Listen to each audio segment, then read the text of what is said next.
it's kind of funny. I guess maybe New Year's is the time for like big thoughts. Yeah. There's a famous thing called the Drake equation that talks about here's how to kind of put a probability on, will we ever meet intelligent life? Because the biggest thing in our way is the universe is vast, like mind-bogglingly, unbelievably vast, where most people Right. We can't even see and detect all of it. We have a limit to how far we can see and detect. Absolutely. And it's expanding so that it's getting further away as we go. But having said that, it's the thing that tries to say, okay, so given what we know about what would be needed to sustain life, and even that has a certain limitation because we think it must be carbon-based and involve water and oxygen and stuff like that. And then immediately the science fiction people speculate, well, you could do something with silicon or germanium or whatever. But, when you look for class M planets and how far away are the stars they might be able to orbit, and there's that perfect, what I think they call the Goldilocks zone. Yeah. It has to be, a certain distance. So you get enough gravity, enough sunlight that you could support life in the way that we understand life. And then, so you say, well, that's such a staggeringly small probability. But if you've got a billion worlds, then, over the course of large numbers, over the course of big time, there has to be something out there. But what's its chance of this tiny speck making it to this tiny speck and killing cattle? Right. People, the part of that a lot of people miss and don't think about, and I've discussed with some people and they get glazed, is that the time period. We have only been around for such a small, minuscule amount of time just for the Earth's existence, let alone planets or solar systems that may be farther away and may have actually been forming before ours, or there could have been whole civilizations that lived 1 million years and died out. Already. That's a great way to put it. We know that the universe is like 16 billion years old, and that our Earth is 4 billion years old, but our time on Earth as sentient anything is like, I think 16,000 or whatever. So it's like, if you blink, that's the equivalent of how long we've been around, right. And what's our chance in a blink to have stumbled into somebody else or they into us? You know what I mean? So I love reading the Drake equation and all the thought that's gone into it. It's cool because then you say, well, what's our best chance of how do we control any one of these factors? Will we ever invent near light speed transport so that we could cut distance out as part of it?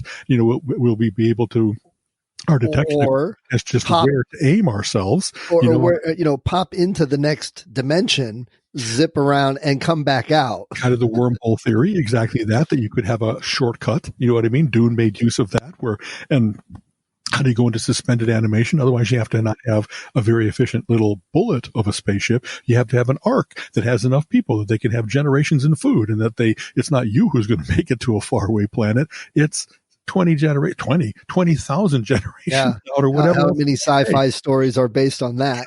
Exactly. So I think those are cool big thoughts because there is, that wonderful humility of the first time you see our blue dot, our pale blue dot, from space. It's like, wow, that's it.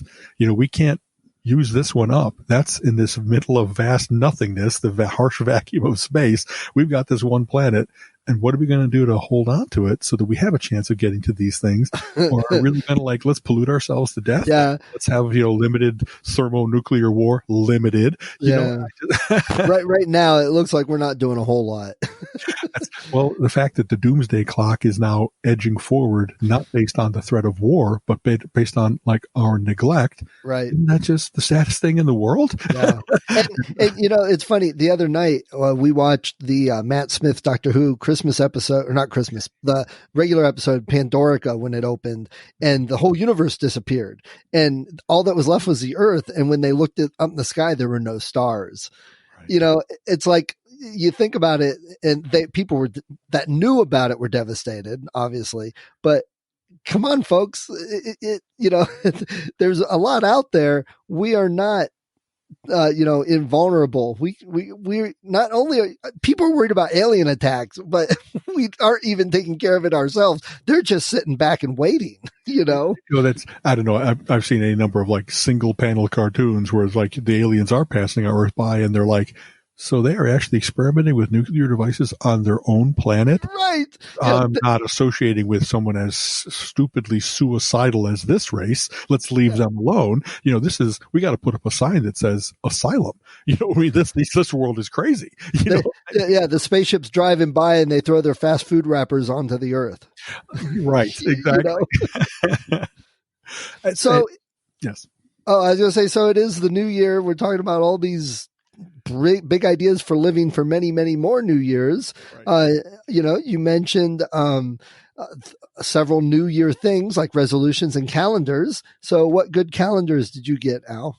Yeah, so this is kind of a quirk. For most people, having like maybe one wall calendar and one desk calendar is enough. And I guess I portray my multifaceted geekery or just at least interest because I like to have 10 or 12 or 15 calendars. I have the one that has the national parks, and then it of course spurs me to be like, well, I've not been to that one yet. Let's go.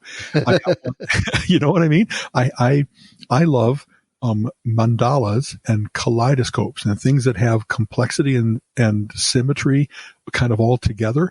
And so that's one of those things that I don't meditate on them, but every time I look at them, I like that.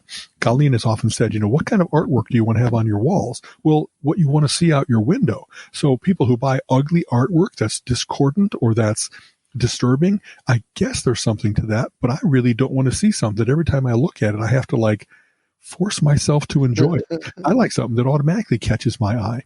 So I tend to have those things. I really like having a mandala calendar up. I love where people are really bright about playing with our senses. So like Trump Loyal, where they have a 2D painting that looks 3D and so convincingly that you don't want to step forward because you're going into the cavern. They do this on sidewalk painting, on mural stuff. And so I have a calendar that has that. One called Surrealscapes.